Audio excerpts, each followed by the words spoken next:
पराई स्त्री को देखना, वो भी गलत नजर से, ये गलती है। आप लोग भी बहन बेटियों को गलत नजर से देखते हैं। आप लोग मतलब कुछ लोग, है ना। कोई बहन जा रही है, उसे छेड़ने लग जाते हैं कुछ लोग, गलत गलत बोलने लग जाते हैं कुछ लोग। बहन बेटियों को देखकर ना जाने क्या क्या लोग बोलते हैं। आप गलती कर रहे हैं। पराई स्त्री को देखना गलत नजर से गलत है। रावण जैसा पावरफुल, रावण जैसा धनवान, रावण कितना बलवान था जानते हो। देवताओं के राजा इंद्र उसके द्वार पे पड़े रहते थे। शनि को वो अपने सिंहासन के नीचे दबा के रखता था। सारे ग्रह नक्षत्र उसके द्वार पे हाथ जोड़े खड़े रहते थे। ये रावण का पावर था। ब्रह्मा जी उसके द्वार पर वेद पढ़ाने आते थे। रावण पढ़ने नहीं जाता था। ब्रह्मा आओ यहीं, हम नहीं आएंगे, आप आओ। घर बैठे कोचिंग देने आते थे ब्रह्मा जी रावण को। आप लोग सावन का महीना आता है ना, रुद्राभिषेक करते हो, तो आप माटी के शंकर जी बना के रुद्राभिषेक करते हो। जब सावन आता था तो रावण शंकर जी को बोलता, भोलेनाथ मैं नहीं आऊंगा कैलाश, आप आओ। शंकर जी को साक्षात बुलाता लंका में और श्रृंगी लेके, और फिर अभिषेक करता, शंकर जी के ऊपर जल डालता। ऐसा रावण था। तो माटी के शंकर जी पूजते हो, वो सच्ची के शंकर जी बुलाता था और पूजा करता था। ऐसा रावण था, पावरफुल, धनवान। रावण बहुत सुंदर भी था, पता आपको। रावण की पत्नी इस संसार की सबसे अच्छी पत्नियों में उसकी पत्नी थी। रावण की पत्नी का गुण जानते हो? रावण की पत्नी का नाम क्या था? क्या नाम था? नहीं पता? मंदोदरी। क्या नाम था? जोर से। मंदोदरी बहुत सुंदर थी, और सुंदर ही नहीं, सदा जवान रहती थी। मंदोदरी में ये गुण था कि वो कभी बूढ़ी नहीं होती थी। मंदोदरी हमेशा कुंवारी, जब चाहे अपने को कुंवारी कर लेती थी। पंच कन्याओं में एक कन्या थी मंदोदरी। रावण की पत्नी इतनी सुंदर थी मंदोदरी, जितनी सुंदर माता पार्वती थी, इतनी सुंदर मंदोदरी। और मंदोदरी का गुण, सदा जवान रहती थी, कन्या हो जाती थी, कुंवारी, 16-17 साल की ही रहती थी, ये समझो आप। वो 25 साल की कभी नहीं होती थी, सदा जवान। ऐसी पत्नी थी रावण की। संसार का हर सुख रावण के पास था, पर नाश हो गया। बताओ रावण का सर्वनाश क्यों हुआ? पराई स्त्री के चक्कर में। ये बात सही है कि गलत है? जोर से। रावण का सर्वनाश क्यों हुआ? जोर से। पराई स्त्री के चक्कर में। यदि पराई स्त्री के चक्कर में रावण का सर्वनाश हो सकता है, तो तेरा क्या हाल होगा रे कालिया? यदि तू भी पराई नारी के चक्कर में पड़ेगा तो क्या होगा? इसलिए कहता हूं कि अपना भला चाहते हो तो इतिहास से सीखो। इतिहास सबसे बड़ा दर्पण है। इतिहास सबसे बड़ा, जोर से, दर्पण है। इतिहास से जो सीखता है वो समझदार है, और इतिहास से जो नहीं सीखता एक नंबर का मूर्ख है। इसलिए रावण से सीखो कि रावण ने पराई नारी का स्पर्श किया, सर्वनाश हो गया। आपको बचना है। कितने लोग बचेंगे? पराई स्त्री से बचेंगे जो हाथ उठाएं वो। क्यों सरकार हाथ बात नहीं उठ रहा है? दादाजी बचोगे? बच के रहना।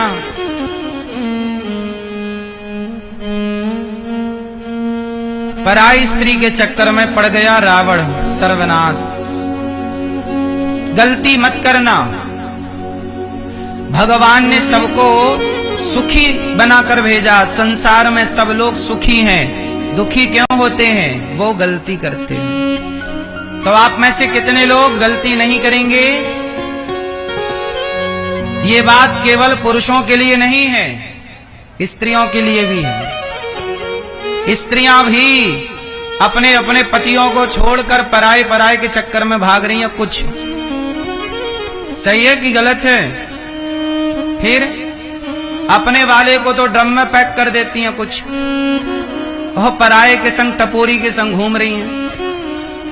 ये कुछ स्त्रियों के लिए है, सबके लिए नहीं। गलती कोई ना करे, ना पुरुष गलती करे ना स्त्री। स्त्री भी सूपनखा का विवाह हो चुका था। पति का नाम था विद्युत जिह्वा।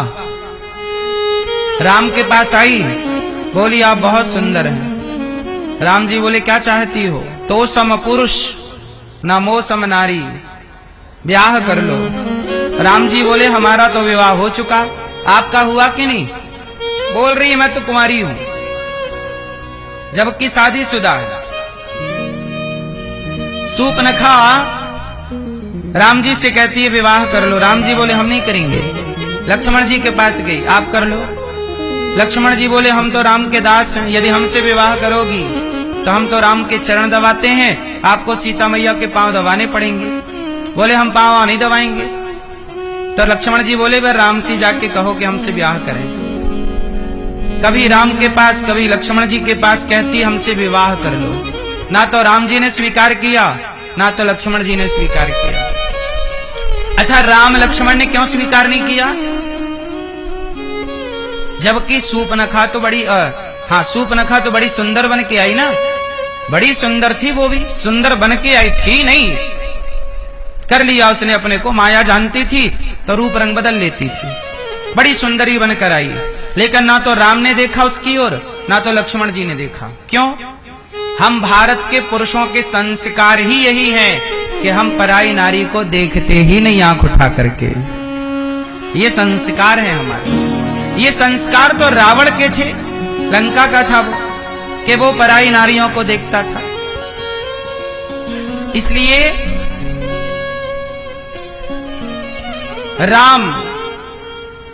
राम की पूजा होती है, क्योंकि वो पराई नारी की तरफ कभी आंख उठाकर नहीं देखते। तो आप लोग रावण की तरह बनना पसंद करोगे कि राम की तरह? सूपनखा की तरह बनना पसंद करोगी कि सीता मैया की तरह? अच्छा ये बताओ, आप स्वतंत्र होना चाहते हैं कि नहीं? क्यों मैया? ओ लाल मैया, देखो कैसे सिर घुमाए के पंचायत चल रही है। मैया, ओ मेरी माँ, सुन लो, आप लोगों को स्वतंत्रता चाहिए कि नहीं? किस किस को स्वतंत्र होना है? कोई रोक टोक ना हो, ना हमें माँ रोके ना बाप रोके, हमारा जो मन करे वो हम करें। कितने लोग स्वतंत्र होना चाहते हैं? कोई रोक टोक नहीं। कितने लोग स्वतंत्र होना चाहते हैं? आप स्वतंत्र होना चाहते हैं? किससे? माँ बाप से? कोई रोक टोक ना हो, कोई रोके ना, कोई टोके ना, हम जो करें करने दिया जाए, कोई रोके ना, यही स्वतंत्रता? देखो बहुत लोगों ने हाथ उठाया कि हमें स्वतंत्र होना है। अच्छा ये बताओ, रावण स्वतंत्र था या राम स्वतंत्र है?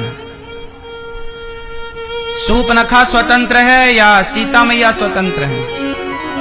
उत्तर दो। कौन स्वतंत्र है बेटा?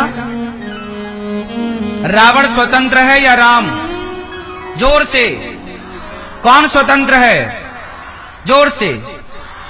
स्वतंत्र है रावण, राम स्वतंत्र नहीं है। रावण स्वतंत्र है किसी भी नारी को चुराने के लिए। रावण स्वतंत्र है गलत काम करने के लिए, लेकिन राम स्वतंत्र नहीं है। राम बंधे हैं मर्यादा की बेड़ियों में, बंधे हुए हैं राम, इसलिए वो मर्यादा पुरुषोत्तम है। किस में बंधे हैं राम? जोर से। मर्यादा में। सीता मैया बंधी है मर्यादा में, जबकि सूपनखा मर्यादा के बंधन में आजादी। चलो पतंग को आजाद कर दिया जाए। धागे से बंधी रहती है पतंग। पतंग किससे बंधी है? जोर से। पतंग बंधी है धागे से। यदि पतंग को आजाद कर दिया जाए उस धागे से, तो पतंग ऊपर जाएगी कि नीचे आएगी? बोलो क्यों मैया? कहां जाएगी पतंग? ऊपर जाएगी? हाँ या ना?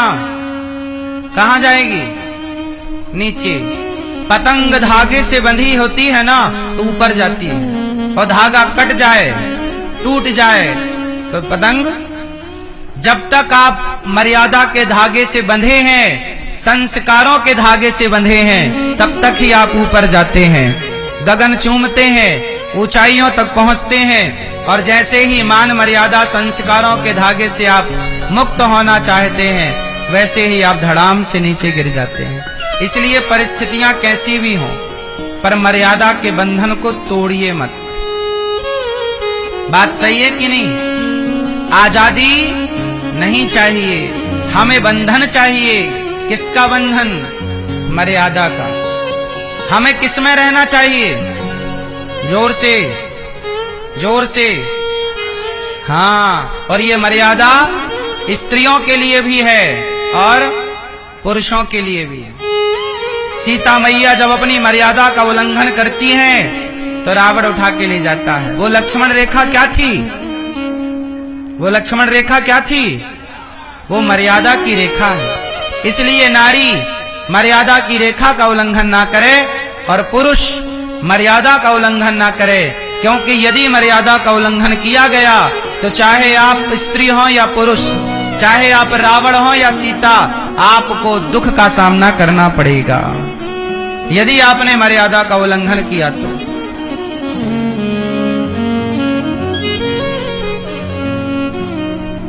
गलतियां ना करिएगा।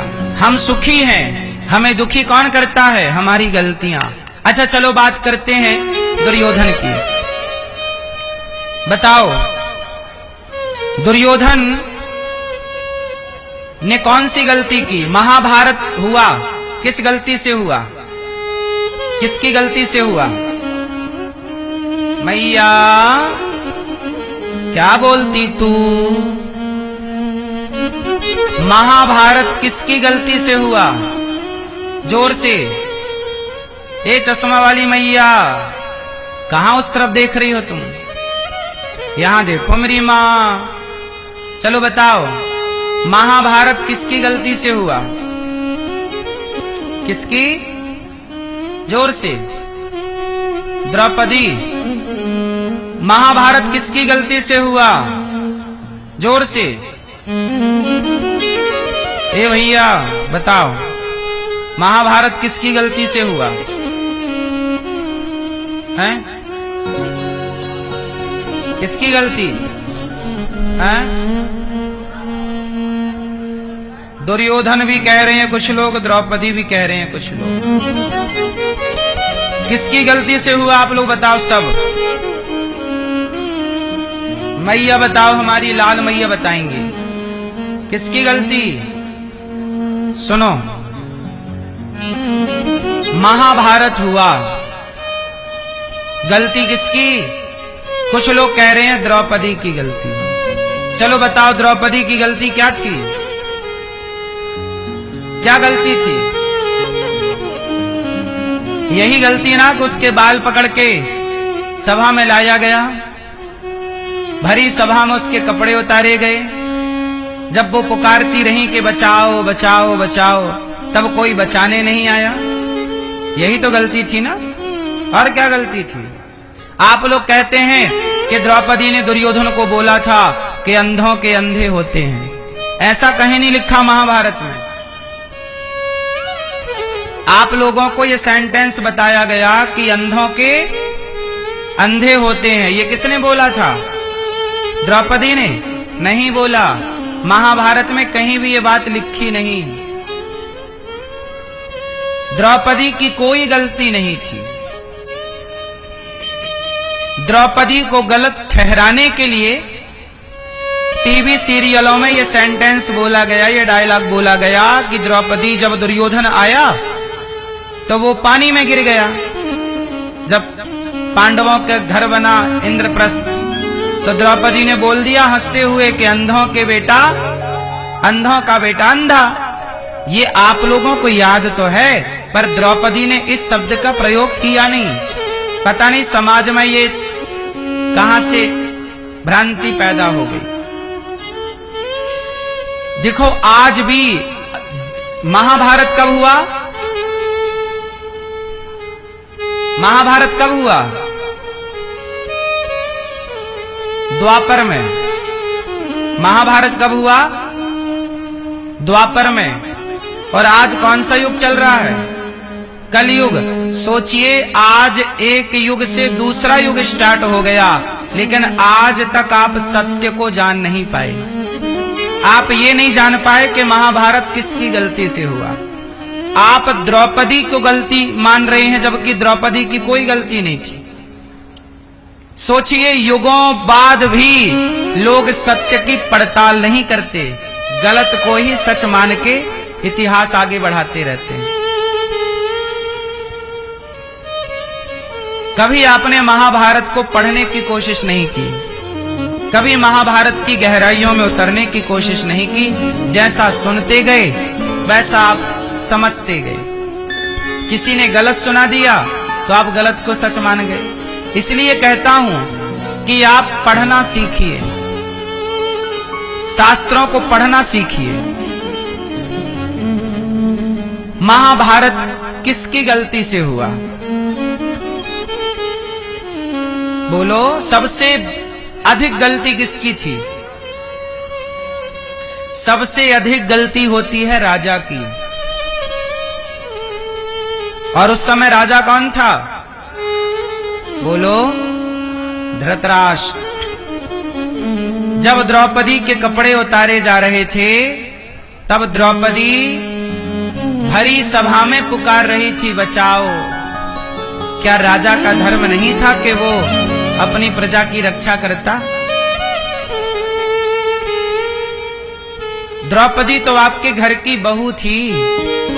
जब आपके ही घर की बहुएं सुरक्षित नहीं है आपकी संतानों से, तो भला प्रजा कैसे सुरक्षित रहेगी आपकी संतानों से? इसलिए गलती है धृतराष्ट्र की। क्यों? क्योंकि वो राजा है। राजा का धर्म क्या होता है? न्याय करना। वो राजा नहीं होता।